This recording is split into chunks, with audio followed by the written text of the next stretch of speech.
Naka-graveyard shift si Maya Yaya Reyes. At 2:30 a.m. pa lang, pero feeling niya gusto na niyang mag-resign sa buhay. Ayan, Yaya, push pa. Isang call na lang, kape na. Bulong niya sa sarili habang nagmamadali siyang maglakad sa gilid ng EDSA, malapit sa Cubao, Araneta. Graveyard shift agent siya sa isang BPO at ang taning nagpapatakbo sa kanya ay ang cheap na instant coffee na binibili niya. Wait, hindi pala. Ngayon nag-splurge siya. May hawak siyang isang tall, steaming cup ng kape mula sa sikat na international chain.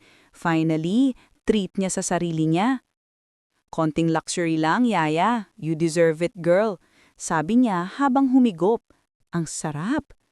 Dahil sa pagod at pag-iingat sa kape, hindi na niya napansin ang lalaking biglang lumabas mula sa isang high-end convenience store. Bogsh! Nabunggo niya ito. Ang kape, na napakainit pa, ay lumipad at tumilamsik diretso sa balikat ng lalaki. Ay, Diyos ko! Tili ni Maya. Tumigil ang mundo ni Maya. Ang jacket ng lalaki? Hindi ito ordinaryong jacket. Ito ay black leather. Mukhang impeccable ang gawa at ngayon, basang-basa ito sa sticky dark brown coffee. Ang lalaki, matangkad, naka-fade jeans at may matatalim na tingin, humarap sa kanya. Ang buong aura niya ay sumisigaw ng mayaman, medyo mapanganib at medyo galit siya. Sorry po, napakainit ba? I'm so sorry, hindi ko po nakita. Halos mangiyak-ngiyak na si Maya. Alam niyang hindi lang ito jacket, baka presyo na yan ng 3 buwang sahod niya. Hindi nagsalita ang lalaki, tinitigan lang siya nito. Ang mata niya, dark brown, parang kapering tumapon, ay matindi at nakakatakot. Look at this, malamig na sabi niya. Dinadala ang kamay sa jacket. Designer to, miss. You ruined it. Parang sinakal si Maya. I'm so sorry po. Babayaran ko po, pero siguro po installment. Promise, babayaran ko po talaga. I'm just a call center agent, pero I promise. Biglang nagsalita ang lalaki. Hindi siya sumigaw. Ang boses niya ay mababa at parang gravel. Stop, sabi niya. Tinitigan niya si Maya, mula sa ID lace nito hanggang sa suot niyang luma, butas-butas na sneakers. Nakita niya ang genuine panic sa mukha nito. Inabot niya ang likuran ng bulsa niya. Hindi siya kumuha ng tissue para punasan ng jacket. Kumuha siya ng wallet. Nagulat si Maya nang hinaling niya ang isang bagong-bagong $1,000 bill. Ang presko ng pagkaberde, dikit-dikit pa yata sa bangko. Ito, he said at inabot sa nanginginig na kamay ni Maya. Pambayad sa jacket ko? At pambili mo na rin ng 500 more cups of that coffee. Just watch where you're going next time, miss. Hindi na hinintay ang sagot ni Maya. Tumalikod siya, naglakad patungo sa isang luxury sedan na nakapark sa dilim at umalis. Naiwan si Maya sa gilid ng kalsada, hawak ang $1,000. Enough para bayaran ang renta niya, ang tuition ng kapatid niya at makabili ng 1 taong supply ng kape. Sino siya? At bakit ang ganda at ang lamig ng mukha niya, pero ang ganda at ang gulo ng puso niya? Mula nung coffee incident, parang may sumpa si Maya. Sa bawat kanto ng Cubao, feeling niya ay makikita niya ulit ang bad boy with the money. Ilang araw ang lumipas. Hindi niya pa rin ginagastos ang $1,000. Nakatago ito sa loob ng lumang libro niya, parang trophy ng kahihiyan. It was 7 a.m. Tapos na ang shift. Naglalakad siya sa likod ng Ali Mall, sa area kung saan madaming malilitit na tindahan at karinderya. Gusto nang mag-commute pa uwi sa inuupahan niyang room. Nakatitig siya sa cellphone niya, nagsasearch ng how much is a designer leather jacket, nang may narinig siyang boses na pamilyar. Sige na po, Nay. Ako na ang magliligpit nito. Hindi po kayo pwedeng gumalaw ng ganyan. Nag-angat ng tingin si Maya. Nandun siya. Rafi Alcantara. She saw his name sa isang embossed na card na nahulog nito noong una nilang encounter. She kept it. Ang bad boy. Pero hindi siya nakasakay sa luxury sedan. Nakayuko siya, nagliligpit ng mga paninda, mga gulay, sibuyas at iba pa na natapon sa semento. Si Lola Karing, ang matandang tindera ng gulay sa lugar na yon, ay nakaupo sa tabi, umiiyak dahil sumasakit ang likod niya at natapon ang paninda niya. "Rafi," sabi ni Lola Karing, "salamat anak, grabe ang bait mo talaga." "Wala yun ay," sagot ni Rafi. Nagulat si Maya. Ang boses niya na parang yelo at bato noong kausap siya ay malambing na ngayon. Inayos niya ang paninda sa plastic crates, mabilis at efficient. Pagkatapos, dinukot niya ang wallet. Hindi ang $1,000 bill, kundi isang stack ng $100 bills at inabot kay Lola Karing. "Pangdagdag na po yan sa puhunan ninyo, Nay. Bili na lang po kayo ng gamot para sa likod ninyo." Nakanganga si Maya. A bad boy? An arrogant millionaire? This man who bought her silence with $1,000 was now cleaning vegetables and giving charity money to a street vendor? Naramdaman ni Rafi na may nakatingin sa kanya. Nag-angat siya ng tingin at nag-lock ang mata nila ni Maya. Bigla, bumalik ang scowl. Ang soft, gentle look niya para kay Lola Karing ay napalitan ng pader ng coldness para kay Maya. Parang nakot siya na may ginagawang sikreto. Dali-dali siyang nagpaalam kay Lola Karing at naglakad palayo, papunta sa isang hidden parking space. Naglakad siya palayo ng mabilis. Nagmadali si Maya at hinabol siya. "Rafi, wait lang!" tawag ni Maya. Huminto siya pero hindi siya lumingon. Nang makalapit si Maya, hindi na niya napigilan ang bibig niya. "Ba't ka ganyan?" Lumingon si Rafi. Ang mata niya ay nag-aapoy. "Ganyan saan? Busy ako, miss. May trabaho ako." "Hindi yan," sabi ni Maya, nagge-gesture sa direksyon ni Lola Karing. "Kung mabait ka, bakit ang sungit mo sa akin? Hindi ka sumigaw noong natapunan kita pero bakit parang galit ka sa mundo?" Napangiti si Rafi, isang cruel half-smile na lalong nagbagwapo sa kanya. "Mabait ako, miss, sa mga taong hindi nakabangga sa akin," sabi niya sabay taas ng kilay. "Ikaw, you owe me a leather jacket. And I bought your silence. Ano pa bang gusto mo?" Iniwan niya ulit si Maya, pumasok sa parking area at umalis. Ngayon, hindi sa kotse, kundi sa isang imposing, customized black motorcycle na umingay at nagparamdam na parang siya ang hari ng Cubao. Lalo lang naguluhan si Maya. Is he a gentleman who just pretends to be a bad boy? Or a true bad boy who just does good deeds to compensate? Kinagabihan, hindi nakatulog si Maya. Ang isip niya ay nag-iikot lang sa pagkalalaki ni Rafi. Kailangan niyang mag-file ng vacation leave para sa kapatid niya. Pumunta siya sa mall para mag-print ng documents. Napadpad siya sa Cubao X, ang vintage at artisan hub ng Cubao, na may sariling vibe na parang secret world. Habang naglalakad siya, nakita niya ang isang shop. Mukhang garahe pero high-end. Steel and glass ang entrance at nakasulat sa neon sign, Midnight Engines. Napahinto si Maya. Sa loob, may nakadisplay na custom-built motorcycles. Arte na may gulong. Ang presyo, sigurado siyang pang house and lot. At sa gitna ng lahat, nakayuko sa isang engine, nagkukumpuni, ay si Rafi Alcantara. Nakasando lang siya, tagaktakang pawis, at ang braso niya ay, oh my God! May tattoos! Hindi pala siya nakita ni Maya nung una nilang encounter dahil sa jacket. Pero ngayon, kitang-kita ang seryosong concentration niya. He looked like an artist working on his masterpiece. Nakarating na si Maya sa bintana ng shop. Naramdaman ni Rafi ang presensya niya. He looked up, and for the third time, naglock ulit ang tingin nila. Pero this time, iba ang reaksyon niya. Hindi siya galit. Hindi siya cold. Mukha siyang surprised. As if hindi niya inasahan na makikita niya ulit si Maya sa kanyang personal sanctuary. Medyo nag-wipe siya ng oil sa kamay niya gamit ang isang rag bago siya naglakad papunta sa glass door. Binuksan niya ito. "Ikaw na naman," sabi niya. Hindi ito tanong. Hindi rin galit. It was just a statement. Nagpapaprint lang ako," palusot ni Maya, sabay turo sa maling direksyon. "Akala ko sarado na ang shop mo." Sarado sa public, Hindi sa mga curious, sabi niya. Napakagatlabi si Maya. Ang ganda ng motor mo, parang hindi bagay sa jacket mo. Natawa si Rafi, isang short, dry chuckle na first time niyang narinig. Gusto mo? Tanong niya, turo sa isa sa mga bikes. Libre ko, para hindi mo na ako guguluhin. Bakit sir? Gusto mo ba akong bayaran para lumayo? Tanong ni Maya, biglang naglakas loob. Ganyan ka ba ka-rich? You just buy people's presence and absence.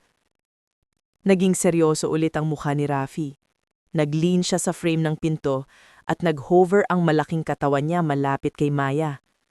Ang amoy niya ay pinaghalong oil, leather at mamahaling cologne. Ang dami mong tanong, miss, pero sige, I'll give you a simple answer. Sabi niya, ang boses parang lihim na ibinubulong sa hangin ng Cubao X. Hindi ko binibili ang presence mo. Pero kung makikita kita ulit, masisira lang ang concentration ko.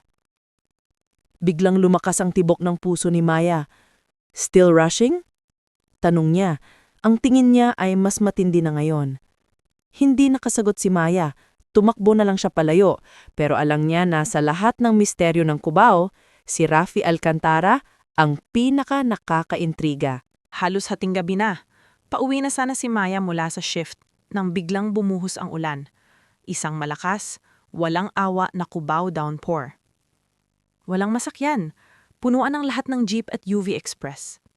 Nakatayo si Maya sa isang sulok, basang-basa, at ang lamig ay kumakagat na sa buto niya.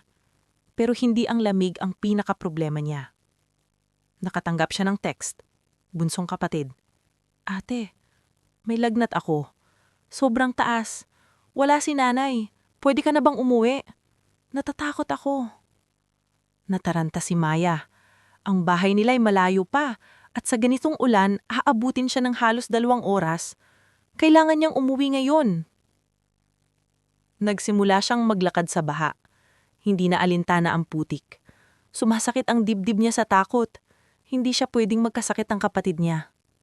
Bigla, may narinig siyang malakas na ingay.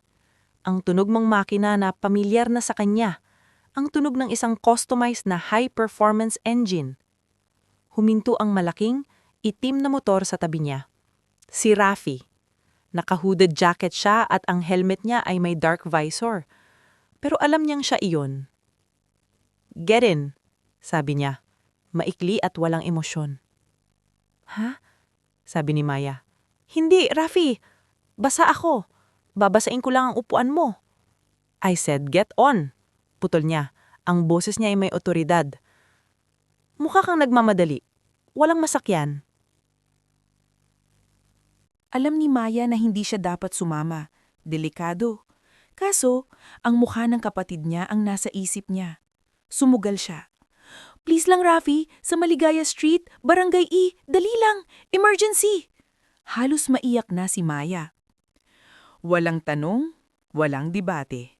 Inabot ni Rafi ang isang spare helmet. Hindi niya hinintay na isuot ito ni Maya. Sumakay siya at umandar sila. Ang biyahe ay intense. Ang motor, mabilis at makapangyarihan, ay parang lumilipad sa baha. Napilitan si Maya na humawak na mahigpit sa baywang niya. Ang init ng katawan niya sa ilalim ng basa at malamig ng jacket ni Maya ay kakaiba. Ang bango niya, ang pinaghalong oil, leather at mamahaling kulun ay naging panandali ang kumport sa gitna ng takot. Habang nagva-vibrate ang motor, nakayakap si Maya kay Rafi.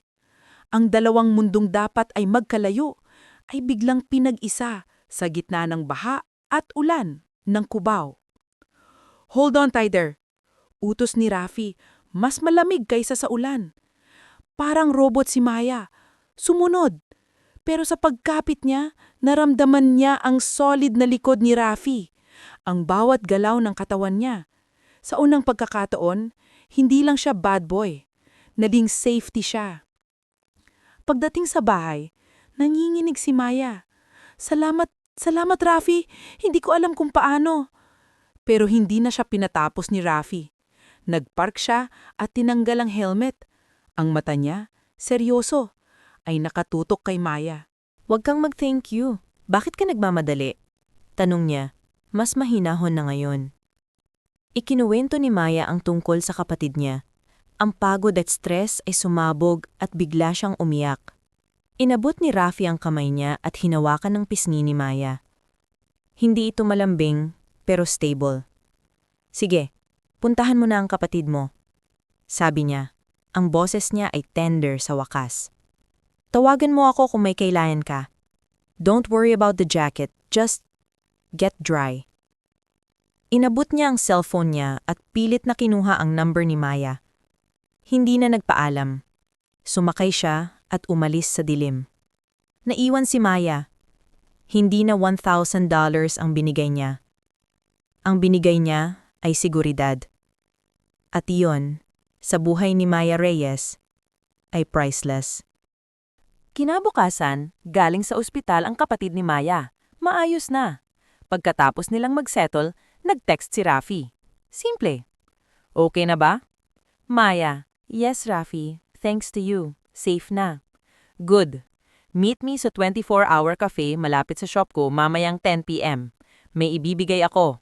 Huwag kang tatanggi. Naghintay si Maya. Pagdating sa cafe, nakapark ang motor ni Rafi sa labas.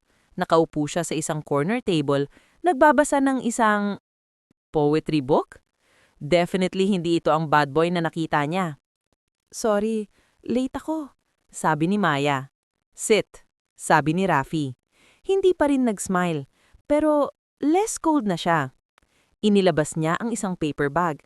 Eto, di ba nagreklamo ka na nasira ang kape mo? Ang laman ng paper bag, isang brand new, high-end electric kettle at isang box ng mamahaling French press coffee. Para hindi ka na nagsisplurge sa mahal na coffee, magtimpla ka na lang sa bahay, sabi niya. Practical, di ba? Napakunot ang noon ni Maya. Bakit mo ginagawa to, Rafi? Bakit ka mabait? Tinitigan siya ni Rafi, intense at seryoso. Ito na ang chance para maging mature ang conversation. Tingnan mo ako, Maya, sabi niya gamit ang first name niya. I look like a bad boy. I wear this uniform, leather, tattoos, fast bike, para layuan ako.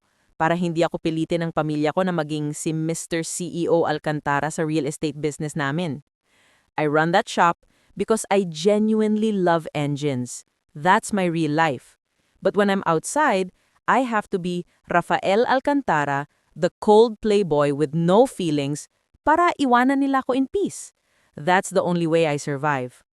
Napipi si Maya. Hindi siya nagsalita. Ikaw naman, sabi ni Rafi, ang tingin ay mas tender na. Naka-graveyard shift ka, but your eyes are tired because you're worried about your family.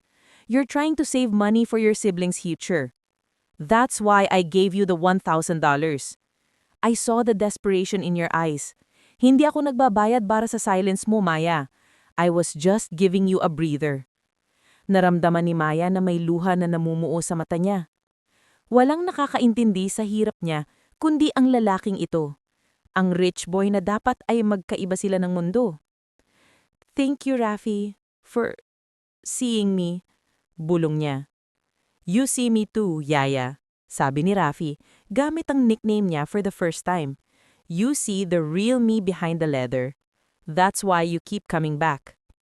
Now, tell me about your call center job. Tell me about the dreams na hindi mo nasasabi sa kapatid mo. Nagsimula si Maya magkwento.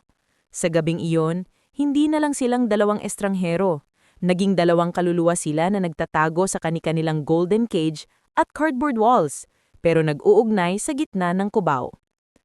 Ang pag-ibig sa kanila ay hindi nagsimula sa butterflies. Nagsimula ito sa pag-unawa at pagtanggap ng lihim ng bawat isa. Naging rutina nila ang pag-uusap. Tuwing 12:00 ng hating gabi or worse, 3:00 ng madaling araw, pagkatapos ng pinakamabibigat na call escalations, hinihintay ni Rafi si Maya sa isang quiet corner ng Cubao. Hindi na sa cafe, kundi sa isang abandonadong waiting shed malapit sa shop niya. Doon, wala silang social label. Walang call center agent, walang bad boy millionaire. Sila lang, si Rafi at si Yaya.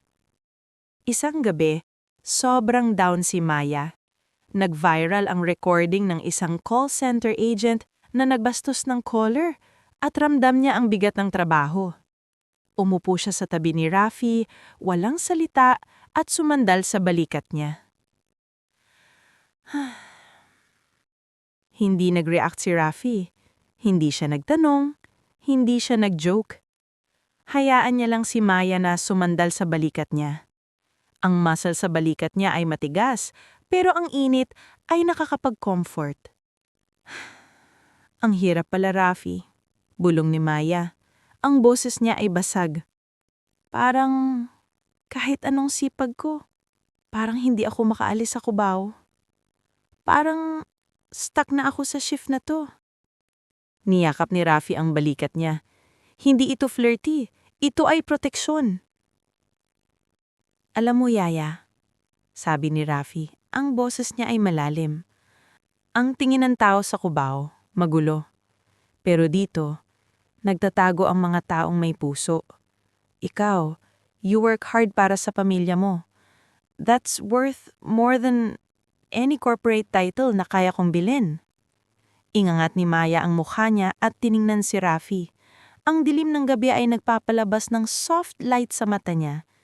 Walang angas, puro sincerity. Ikaw, tanong ni Maya, bakit ka dito nagtatago? You can be anywhere in the world.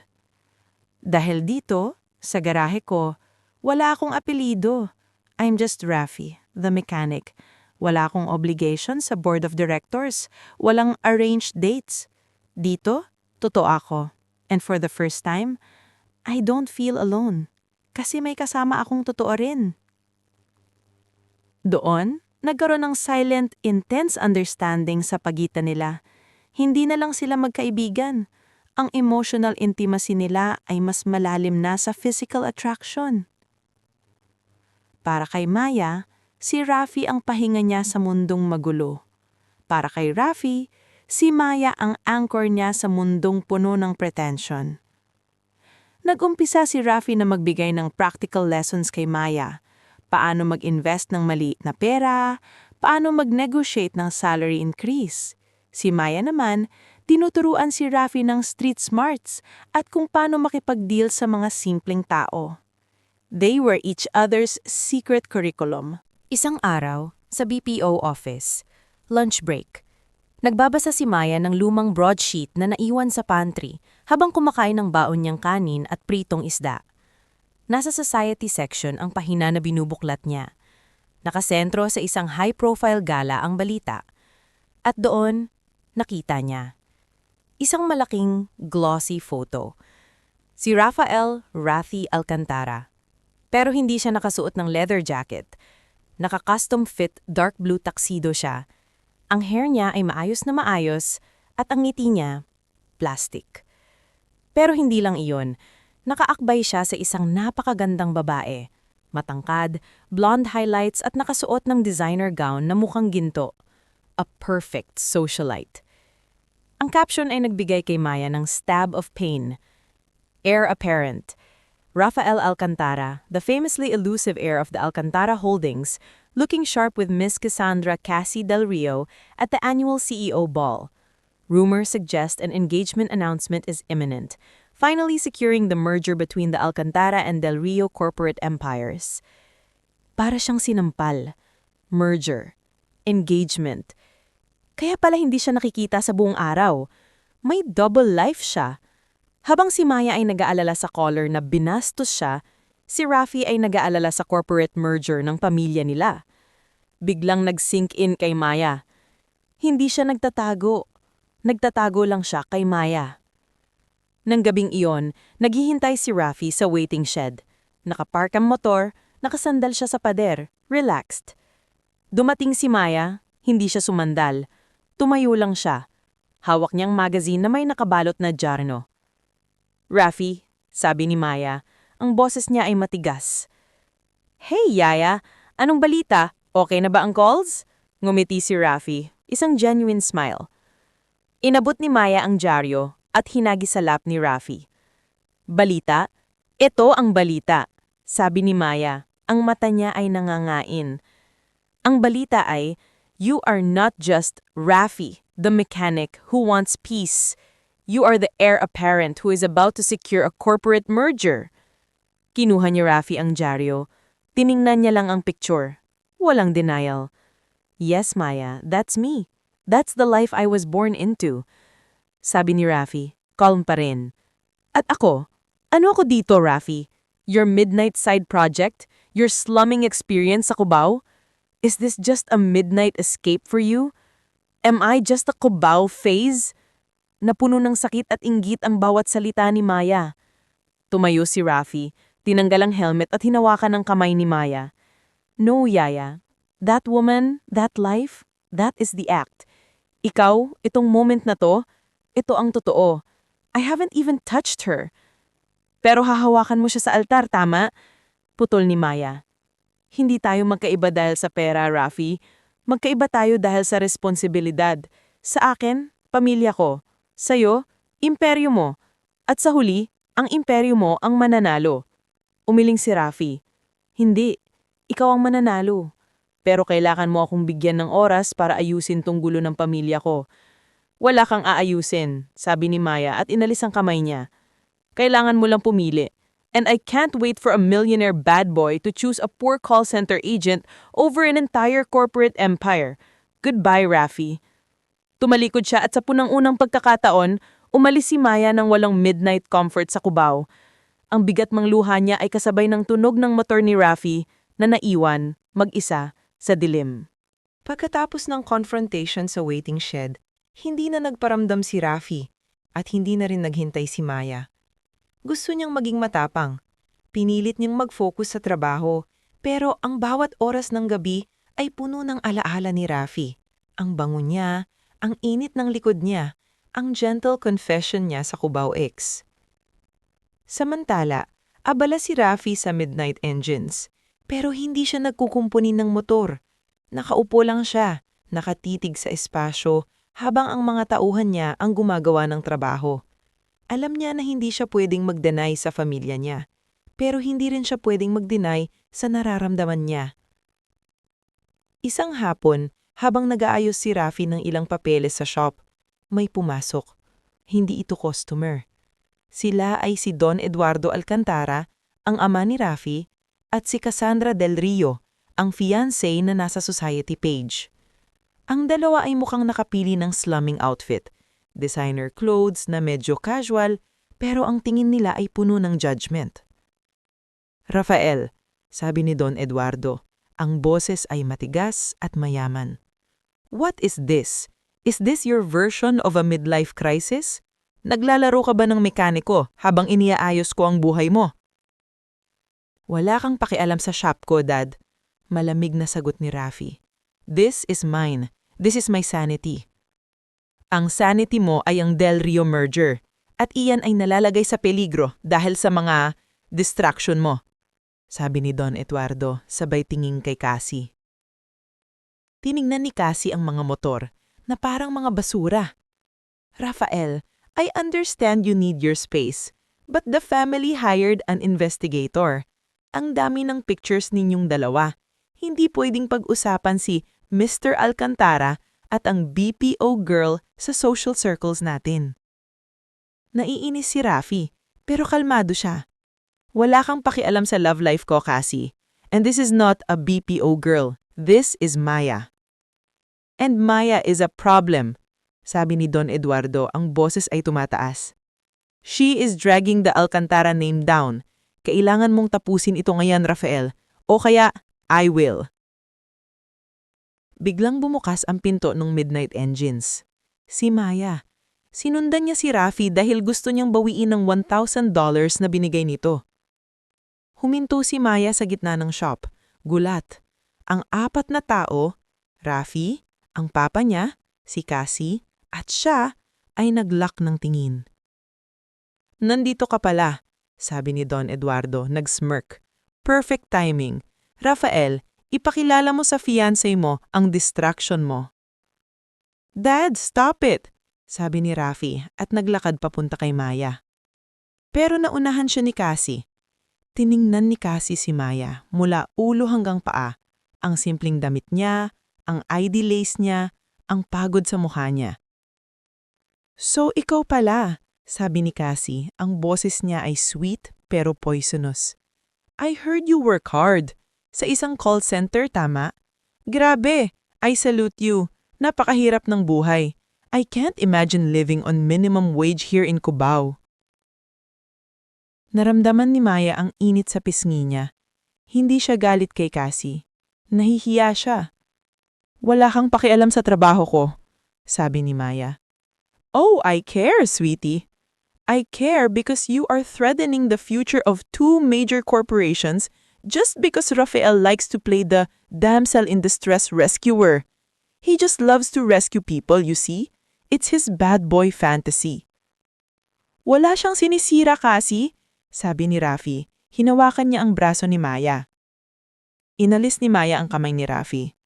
Tinignan niya si Rafi at nakita niya ang sakit sa mata nito. Pero nakita rin niya ang truth na sinabi ni Cassie. Ito ay kanyang mundo.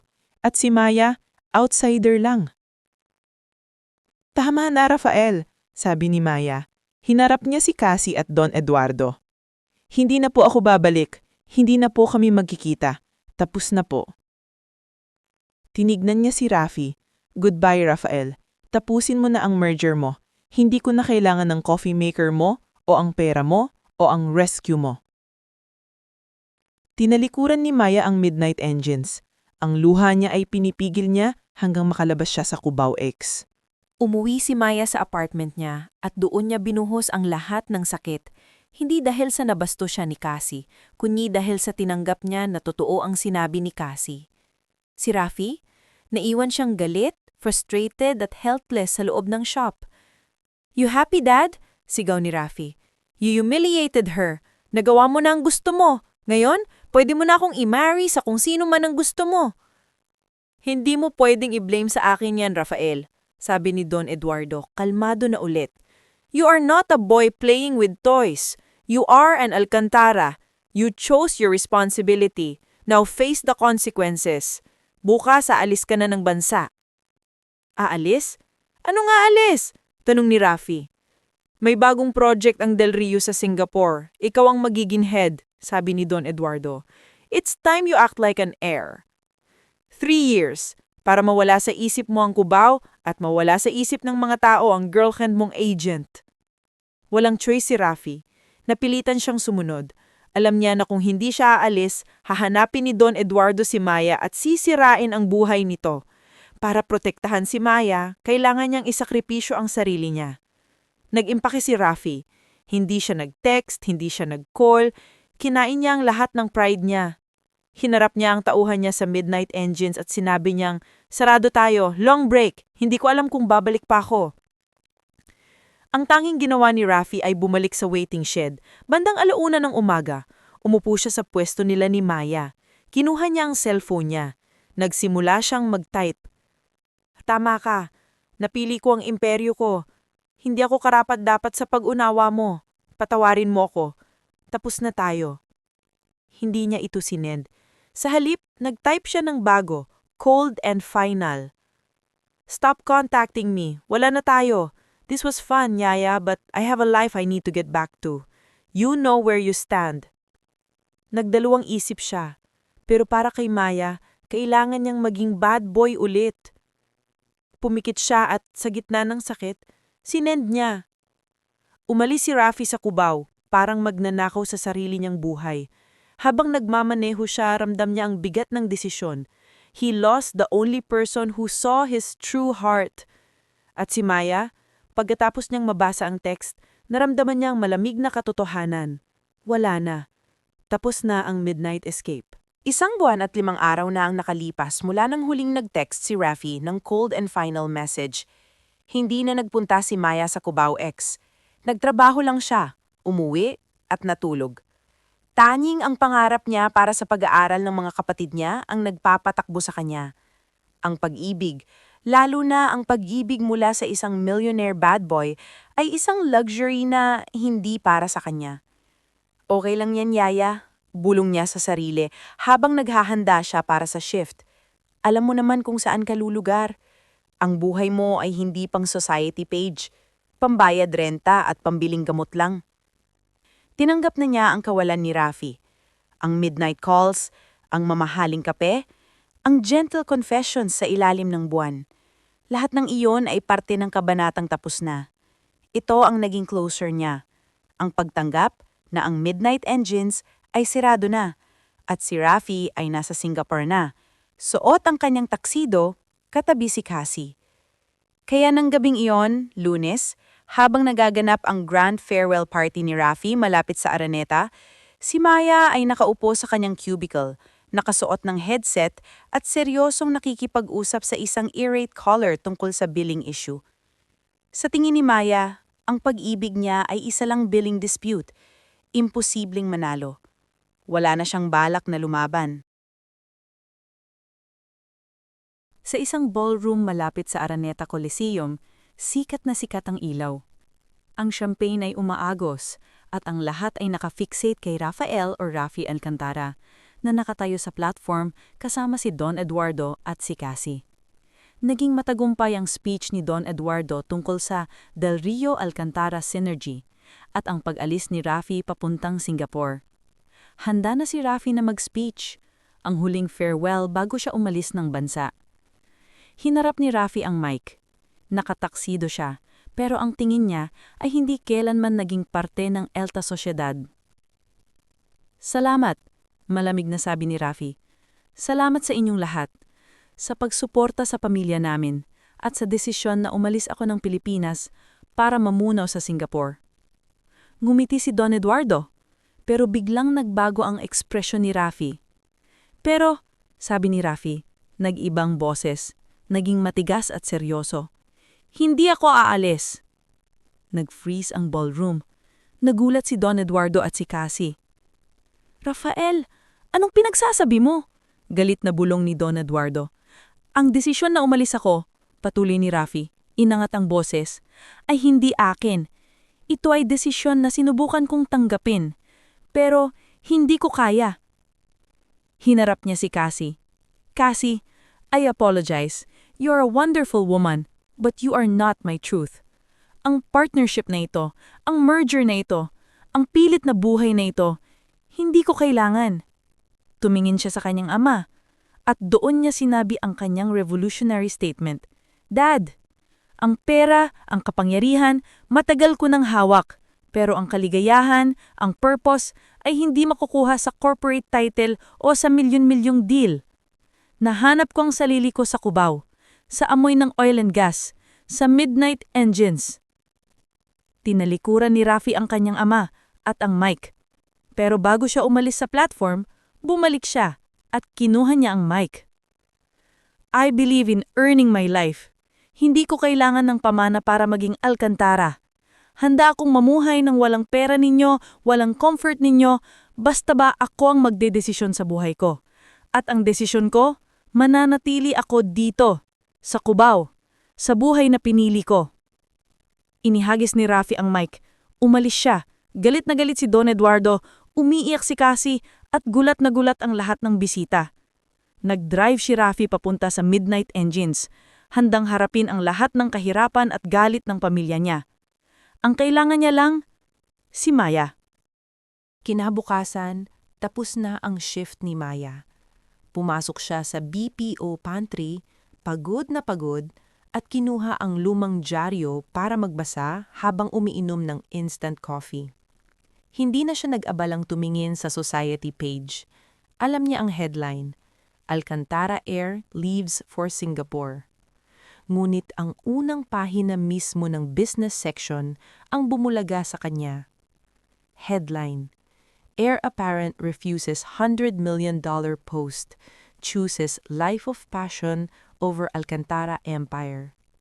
May malaking litrato ni Rafi, nakataksido, nakatayo sa platform, pero ang tingin niya ay matapang.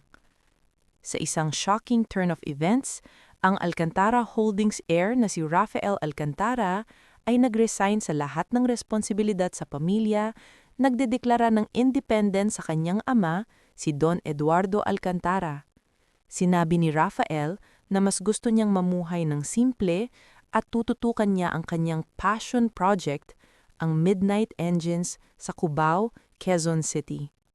Ang desisyon na ito ay naglagay sa panganib sa Del Rio merger na nagdulot ng malaking pagkalugi sa stocks ng kumpanya. Nataranta si Maya, natapon niya ang kape niya. Hindi niya ito ginawa para sa kanya. Ginawa niya ito para sa sarili niya. Pinili niya ang kalayaan, ang passion, ang buhay na totoo sa kanya, ang buhay na natagpuan niya sa Cubao, sa gitna ng mundo ni Maya. Bigla niyang naintindihan ang lahat, ang cold text, ang sacrifice, ang pag-iwan. Hindi niya ito ginawa para sa kanya. Ginawa niya ito dahil pinili niya ang buhay na gusto ni Maya para sa kanya. Pinatunayan niya ang sarili niya na kaya niyang mabuhay ng walang golden cage. Hindi na siya nagdalawang isip si Maya. Hinarap niya ang boss niya, nag-emergency leave at tumakbo. Hindi siya nagtaksi. Naglakad siya patungo sa isang lugar na alam niyang pupuntahan ni Rafi. Papunta sa Midnight Engines. Walang tao sa kalye. Kahit 10 a.m., ang Cubao X ay tahimik pa rin. Tumigil si Maya sa tapat ng Midnight Engines. Ang padlock ay wala na. Bukas ang pinto, pero hindi nakabukas ang ilaw. Pumasok si Maya. Ang amoy ng oil, gas at lumang leather ay bumalik. Ang pamilyar na amoy ni Rafi. Nakita niya si Rafi, nakaupo sa sahig, nakasandal sa gulong ng paborito niyang customized bike. Hindi siya nakatuksido.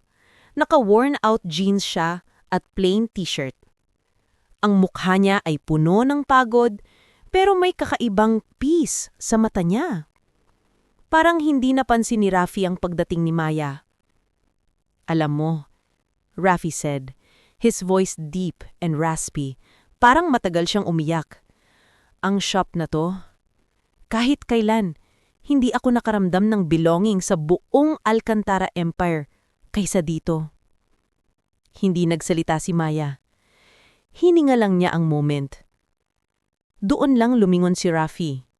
Nagulat siya, pero hindi ito ang gulat ng caught. Ito ay ang gulat ng answered prayer. Maya, bulong niya. Binasa ko, sabi ni Maya, at hinayaan niyang bumigat ang boses niya sa bawat salita. Ang diaryo, ang sinabi mo sa party. Bakit mo ginawa yon, Rafi? Wala akong kinalaman sa corporate world mo. Hindi mo kailangang isakripisyo ang buhay mo para sa akin. Tumayo si Rafi, naglakad papunta kay Maya, hinawakan niya ang kamay ni Maya. Ang kamay niya ay magaspang, puno ng langis, hindi na pang CEO, kundi pang mekaniko. Hindi ko ito ginawa para sa iyo, Yaya, sabi ni Rafi, seryoso. Ginawa ko ito dahil sa iyo. Ikaw ang nagpakita sa akin na may buhay na mas totoo pa sa pera. Naisip ko, bakit ko ipaglalaban ang kalayaan ko kung ang taong nagbigay sa akin ng kalayaan ay hindi ko kasama? Pumili ka, sabi ni Maya. Yes, pumili ako, Rafi said, his gaze intense. Hindi ko pinili ang Midnight Engines dahil cheap siya. Pinili ko siya dahil ito ang totoo kong buhay. At ikaw? Ikaw ang totoo kong kasama. I left the Empire, Yaya, pero kinuha ko ang puso ko. At ngayon, ibibigay ko ito sa iyo. Hindi na napigilan ni Maya. Yumakap siya kay Rafi. Ang yakap ay masikip, puno ng relief at ng years of suppressed longing. Ang luha ni Maya ay dumaloy sa dirty shirt ni Rafi. Ang tanga mo, Rafael Alcantara, sabi ni Maya, umiiyak. Pwede mo akong sabihan, hindi ko kailangan ng $1,000 bill. Kailangan ko lang ng truth. Dito lang ako, Yaya. Bulong ni Rafi. Hinaalikan ng ulo ni Maya. I lost everything to find you, kaya huwag mo na akong iiwan. Ang sumunod na linggo ay punong-puno ng adjustment. Ang Midnight Engines ay tuluyan ng binuksan. Si Rafi na mismo ang nagtatrabaho. Marumi, pero masaya. Nagsimula siyang mamuhay ng simple. No more designer jackets. Ang ATM card niya ay frozen na dahil sa galit ng kanyang ama. Pero hindi siya nag-aalala. Si Maya? Patuloy pa rin ang kanyang graveyard shift, pero nag-iba na ang lakad niya sa Cubao. Hindi na siya nagmamadali. May naghihintay na sa kanya. Tuwing umaga, pagkatapos ng shift ni Maya, hindi siya umuuwi. Dumiretso siya sa Midnight Engines. Hindi para maging customer, kundi para maging unofficial secretary ni Rafi. Nagsiset siya ng appointments, nag-aayos ng inventory at naghahanda ng kape para sa kanilang dalawa. Ngayon, gamit na ang kettle at French press na bigay ni Rafi. Isang hapon, nakita ni Maya si Rafi na nakayuko sa isang motor, nagtatrabaho ng husto. Ang init ng Cubao, ang pawis niya, at ang paborito niyang scowl ng concentration ay nandoon. "Hoy, Mr. Alcantara!" tawag ni Maya. "Alam mo bang mas gwapo ka kapag puno ng oil ang mukha mo?" Napangiti si Rafi, isang genuine, heartfelt smile na bihira lang niyang makita. "Ikaw, call center agent, dito ka na lang magtrabaho. Assistant ko. Magkano ba ang sweldo mo? Kakayanin ko siguro yan." "Hindi ako magre-resign," sabi ni Maya. "Gusto ko ang trabaho ko at gusto kong mapatunayan na kaya kong bilhin ang kape ko nang hindi mo ako kailangang bayaran ng $1,000. Inabot ni Rafi ang kamay niya at hinawakan ang kamay ni Maya na nakapatong sa workbench. "Alam ko," sabi niya. "Kaya gusto ko pa rin ikaw. You fight for your dreams, ako naman, ipaglalaban ko ang kaligayahan ko." "Anong plano mo, Rafi? Hindi mo ba kakausapin ng papa mo?" Umiling si Rafi. "Hindi ako babalik sa kanila. Pero hindi ako takot na magsimula dito. Magtatayo ako ng negosyo ko. Sa Cubao." Isang taon ang lumipas. Ang Midnight Engines ay naging success story. Dahil sa publicity ng Rebel Air, dumagsa ang customers. Nag-expand sila at nag-hire ng tauhan. Si Rafi, ang bad boy with a gentle heart, ay naging Cubao success story. Si Maya, nakapromote siya sa BPO. Nakaipon na siya para sa college tuition ng bunso niyang kapatid. Nagkita sila sa waiting shed, ang lugar kung saan nagsimula ang lahat bandang 2:00 ng madaling araw. Si Rafi ay dumating sakay ng motor niya. Si Maya, galing sa shift niya. "Hi, Yaya," sabi ni Rafi. "May tanong ako." "Ano yan, Rafi?" tanong ni Maya habang inaayos niya ang scarf niya. Huminga ng malalim si Rafi. Inilabas niya ang isang maliit na box. Hindi ito designer box. Ito ay isang customized toolbox na gawa sa metal na may nakaukit na Midnight Engines. "Hindi ako mayaman ngayon. Mas marami pa sigurong pera ka sa akin," sabi ni Rafi, ngumingiti. "Pero ang buhay ko, ikaw ang nagbigay halaga. Ang kalayaan ko, ikaw ang naging inspirasyon. So, will you marry me, Maya Reyes?